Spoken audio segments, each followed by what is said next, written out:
কাউকে এমন ভাবে কষ্ট দিবেন না যে কষ্টের কথা ভেবে সে খাবারে বসে চোখের পানি ফেলে আপনার জন্য কান্না করে। এটা কিন্তু আল্লাহর কাছে কবুল হয়ে যাবে।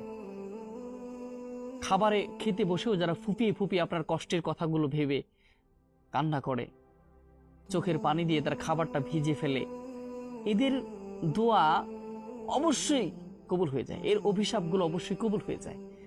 আপনি অনেক কষ্ট পাবেন। আপনি মনে করছেন যে একজন মানুষকে কষ্ট দেওয়ার পরে আমি সুখে আছি, অনেক সুখ পোষণ করছি, কিন্তু আদৌ কি তাই? কখনোই সম্ভব নয়।